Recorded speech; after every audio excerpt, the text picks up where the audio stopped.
Hey everyone, welcome to whbproductions. Today we are going to be making this fire animation, or as you can say, this fire sword animation in After Effects. And it's a really simple animation, but as you can see, it looks really cool, and it looks like a realistic effect for fire. We're going to be using the Saber plugin for this, so you need to have that installed, and it's very easy to install it. So if you are new to the channel, then please subscribe for more amazing content, and let there be fire. So first of all, before jumping into After Effects, we will first of all prepare our file in Photoshop.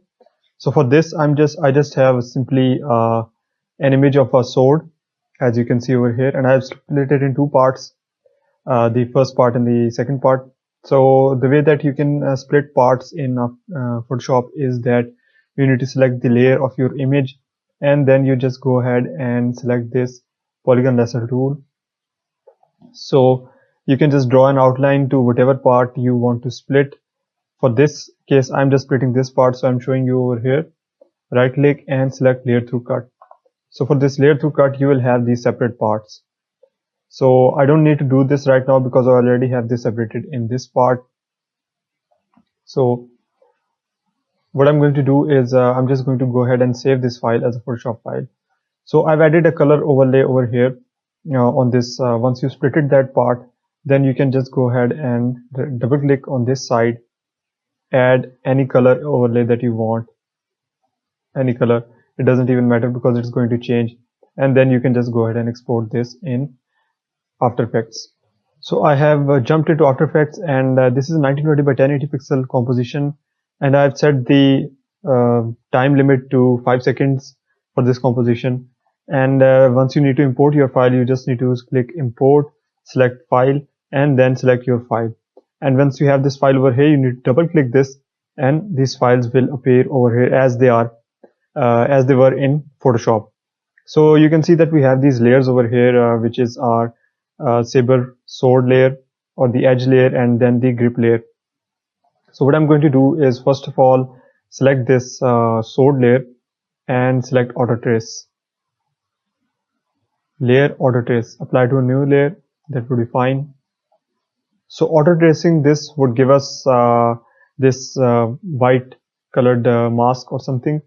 Then we are just going to go ahead and select a new solid, doesn't matter which color, and we will just go ahead and copy this mask from this auto trace layer, Control C, and then press Control V for this black solid.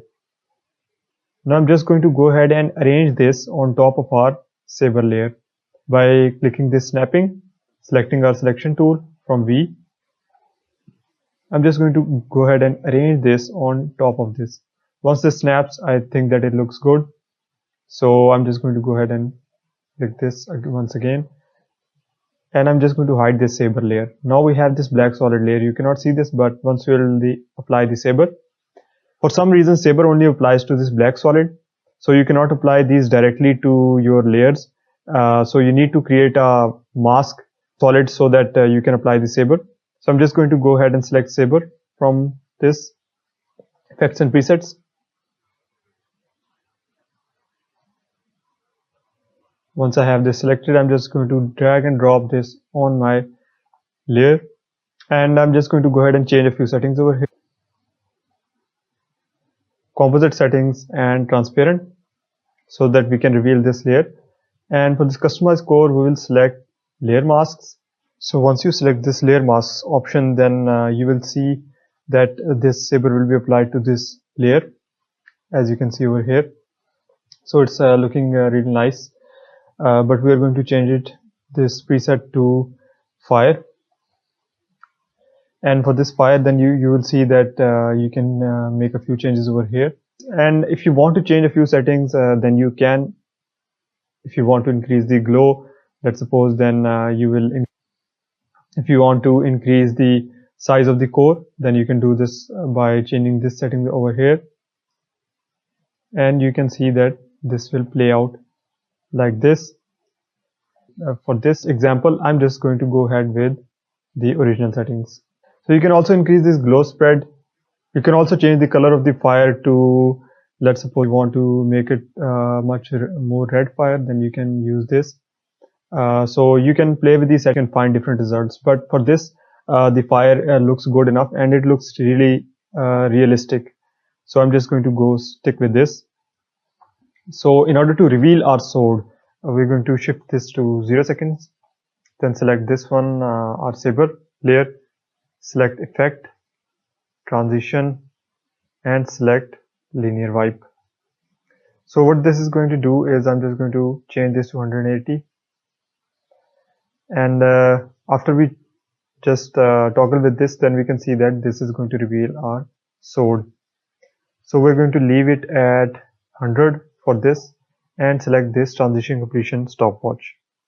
Then go at around half a second and then change this to 0. So once we will have this effect over here. And another thing that we should do is just go ahead and increase this feather amount to greater than 100 so that our sword is visible like this and not just a flat line that is moving. So this looks cool and our sword animation has become really realistic. So to render this animation, we are going to go in File and then Export, Add to Render Queue. Once we do this, we are going to see options over here, lossless. I'm just going to select QuickTime. You can select any format that you like. And for this is the destination. So you can place it at any destination you like and click Save. Then just click Render. So guys, I hope you liked this video. If you did, then please leave a like and comment on what you want to see next. Thanks so much for watching. I will see you guys in the next video.